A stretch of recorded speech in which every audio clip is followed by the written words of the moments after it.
Hey everybody, Nick here, and today we're going to go on ahead and do a little disassembly maintenance on this little guy right here. This is the Hogue Knives Microflip X1. So first off, full disclosure, oh my god, voids the warranty!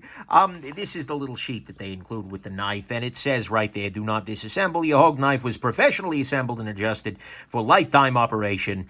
With the exception of reversing the clip, any attempt at disassembly voids the warranty. And so we are about to void the warranty here. That is an ugly warranty policy that is a throwback from times of yore that really shouldn't be times of yore anymore. Well, I guess they should be times of yore rather than times of right freaking now. Anyways, that's an ugly thing, but it is something you're going to want to keep in mind before you do this. So are we ready? We're about to void the warranty. I'm about to attempt. Here we go. I'm attempting. Okay, it's done. All right. Adios, warranty. I digress. That's one of the things that really does frustrate me a little bit.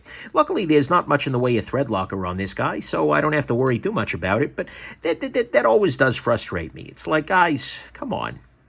Your customers are friends, not foes. Treat us as such, right? One thing to note, though, is that even before taking this guy apart, the centering was dead on and the action was very, very good. So I'm very curious to see what, a professional assembly is able to do for us here. I think one of these guys in the back might actually put the knife together, but maybe it doesn't. Yeah, that could be that it doesn't at all. But I'm very curious to see how this guy takes apart and puts together, and so let's go ahead and pop this guy open. Could it be that these back screws are doing something for us? Maybe not. Well, what we're going to do here to go ahead and start off as I void the... Oh, no, it's just lifting off. I'm using this little spudger tool here to pop the scale off here. Always feel free to check out my nickshabazz.com/tools to show you what all these tools are that I'm using. One thing to keep in mind is that we have a button lock here, and this button lock is spring propelled. There's a little spring back there, so I need to be careful as I'm doing this, not to pop this off in such a way that that spring can go flying into my eyeball and such, or across the room otherwise. Should be able to be fine here. There is a little bit of thread locker that seems to be locking the pivot into the knife as it stands. Doesn't look like I need to take off this safety at all, so that's good. Yeah, so let's go ahead and see if I can't pry this the rest of the way off. Again, being very gentle here. There's no need to push, no need to be crazy. Just slowly but surely, I'll win the race here and pop this guy the rest of the way open. You can see here the back part is completely lifted off now, so there's not a problem there. It's just a question of getting this pivot, which has been thread locked considerably, although not in a meaningful way for unscrewing. And hopefully we will get this guy popped loose here shortly. This doesn't screw in. No, okay. Come on. Okay, there we go. The pivot has now popped off as well, so now we just need to lift everything off. And again, we are being hyper aware of this spring that's hiding inside this button lock. The moment I get this guy popped off, the first thing I'm going to want to do is control that spring. Oh, that wasn't bad at all. Okay, so let's go ahead and see. Oh, well, that's interesting. So look at this. What we have here is no washers. Interesting. So we have a button lock here. I mean, fundamentally, that's what we're running on. We have an integral detent ball, which is probably how they've got a detent that's so damn good on this guy relative to most other button locks. Okay, that's solid. And then we have a very strong detent ramp, such that at the very top of the ramp here, it is... So, in a way, the detent almost adds a little bit of something to it. It's not really an assist, but the detent probably disengaging helps to push the blade out if it's well lubricated. That's kind of neat, right? Let's go ahead and use some rubbing alcohol to clean off on the inside here. Professionally tuned. Oh, wow. Anyways, yeah. So let's pop this. Let's clean this guy off right here. Looks like they put this together using some kind of greenish substance.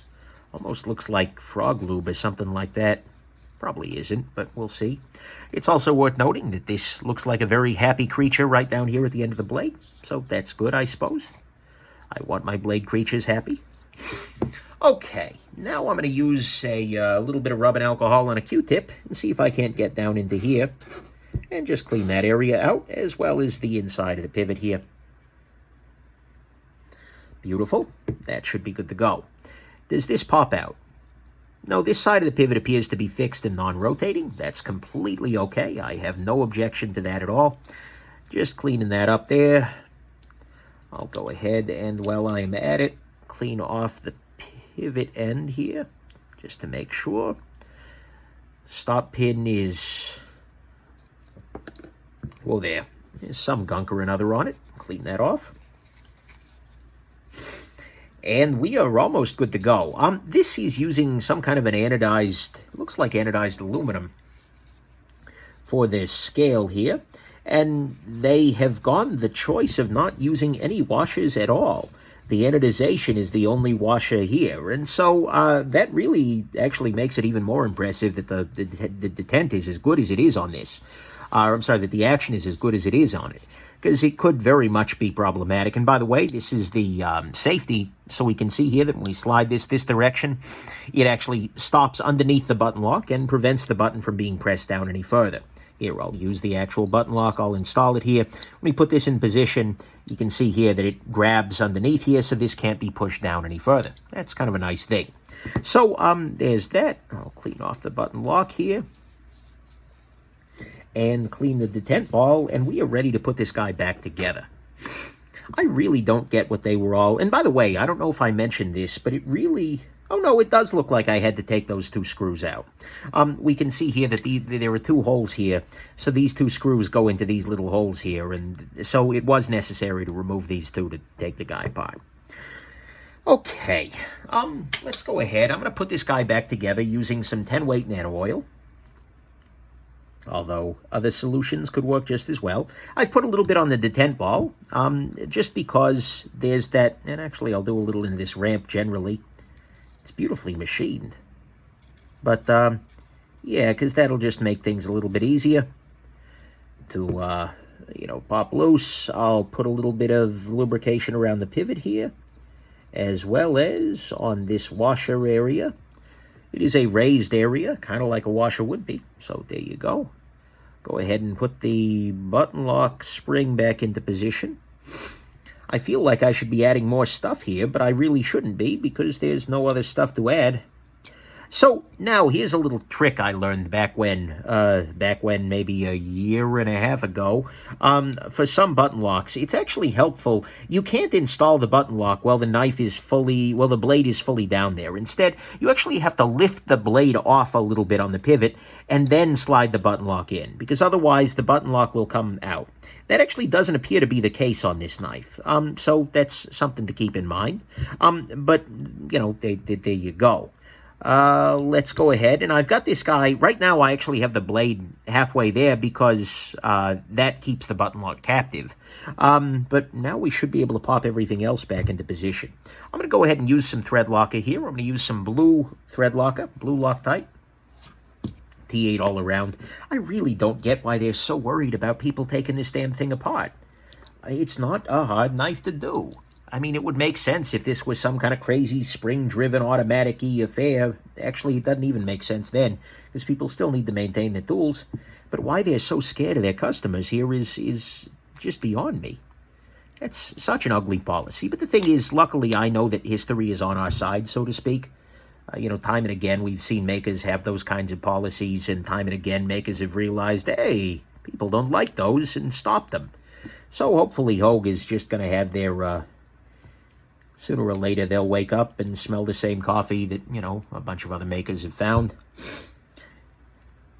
Giant Mouse, Spyderco, hint, hint, Hogue. I digress. But anyways, so there you go. That's... I get, to an extent, if a maker, gets somebody sends you a knife, in a plastic baggie or something that they couldn't put back together, I can see wanting to charge for that, and that's fine, but that's a different thing than saying any attempt at disassembly voids the warranty of the knife, because that just means you're not taking responsibility if there's a defect, just because some guy wanted to make sure his tool was well maintained, or gal for that matter. Did I lube the other side? No, I didn't. So I'll just use this guy and get up in there and just drop a little bit of lubrication into that domain. Okay, now let's go ahead and put this into position. I'm curious how tricky this is going to be to get sort of dialed back in. So what I'll do is I'll start off by sort of getting it to the, reasonable tightness. Okay, so at this point in time, the knife is running too tight. Centering is more or less dead on, which is good. I'm going to loosen it up just a little bit. Whoa, that was a big difference from a little bit of loosening. So I must have turned that maybe like a 1/16 of a turn. And that was the difference between the action wasn't working at all and the knife is working beautifully. So one more time. I mean, observe the amount of turning I'm doing here. Watch. Did you see that? Yeah. Now, again, observe the amount of turning I'm doing here. And that's actually added a little bit of blade play, so I need to be a little tighter than that. This is why you want to use Loctite here. Little tiny bit more turning. There we go, no blade play. Running beautiful. I'm going to go ahead and loosen these back screws here just to make sure that, because the centering is maybe slightly off, that should get some of the tension out of the system. There we go. Now we're back to dead center. Now that the pivot is in full positioning here, there we go. These screws are starting to strip out a little bit, which is not great. Almost feels like this screw is a little bit mangled at the factory there. Not super impressed by that. Oh well, luckily it's the last time I'm going to have to use it, so actually it looks like this one is too. Whatever. Either way, knife is now back into its beautiful condition here. The warranty is completely and totally voided. Oh my God! But at the same time, the knife is running, frankly, better than when I got it, which is great. And everything is good to go. So there we go. I hope this has been interesting to you. And that you have fun voiding the warranty on your knife. And that you have yourselves just an absolutely wonderful rest of your day. Bye now.